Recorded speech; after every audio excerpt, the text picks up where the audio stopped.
کہ جب سے نام اس طرح پکارا جانے لگا کہ جس میں کوئی عزت آبرو، یعنی کہ نام مثلاً اگر شوہر کا نام زید ہے تو اس کو زید اس طرح کہہ کے بلایا جائے جیسے بیٹے کا نام زید ہو تو اس کو بلایا جا رہا ہے، اسی ہی ٹون میں، اسی ہی انداز میں، اسی ہی سٹائل میں. تو یہ صرف نام پکارنا ہی نہیں ہے، یہ ایک رویے کا اظہار کر رہا ہے، ایک رجحان کی بات ہو رہی، ایک تعلق اور ایک انداز کی بات ہے جو ایک بلانے کے انداز سے لے کر پھر باقی سب معاملات میں ساتھ چلتی. تو اسی لیے ہماری نانیاں اور دادیاں جب کہتی تھی مننے کے ابا اور منی کے ابا اور اس کے، تو اگرچہ ہمیں بہت آکورڈ لگتا ہے وہ سب کچھ.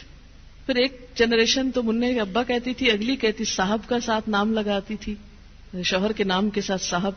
اب اگلی جنریشن نے صاحب بھی اڑا دیا، اور معلوم نہیں آئندہ کیا ہونے والا ہے. ہو سکتا ہے نک نیم سے پکارا جانے لگے، اور شاید پکارا بھی جاتا ہو. ٹھیک ہے، اگر آپس میں فرینکنیس ہے تو کوئی حرج نہیں نام لینے میں.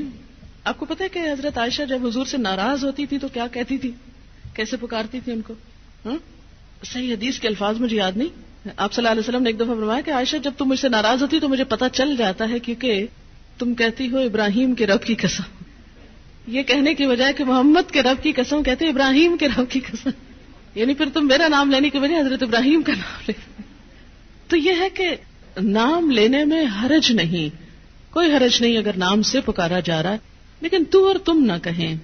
عام لوگوں کے ساتھ بھی بات کرتے ہوئے ہمارے اندر ڈیسنسی ختم ہوتی جا رہی ہے.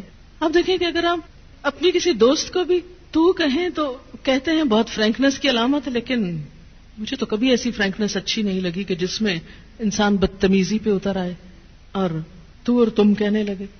جو عزت آپ میں ہے، اور ہمارے کلچر کا بھی ایک تھوڑا سا حصہ ہے کہ اس میں لفظ جہاں انگریزی میں تو یو ہی ہے، ایک ہی بیچارہ، لیکن اردو میں الحمدللہ رچ ہے اردو اس سینس میں، تو بھی ہے، تم بھی ہے، آپ بھی ہے.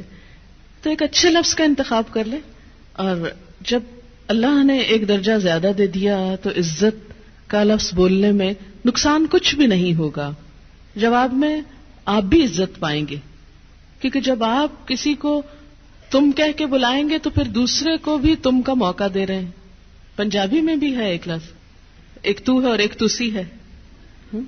تو اس میں یہ ہے کہ یہ چیز بظاہر یوں لگ رہا ہے، یا ہو سکتا ہے آپ کو بہت ناگوار لگ رہی ہو اور آپ سوچ رہے ہو کہ ہمیں بیکورڈ بنایا جا رہا ہے، لیکن مجھے کبھی ایسے ماڈرن بننے میں کوئی خوبصورتی نظر نہیں آتی کہ جس میں گستاخی شامل ہو جائے. گستاخ ہونا ہی کیا ماڈرن ہونا ہے؟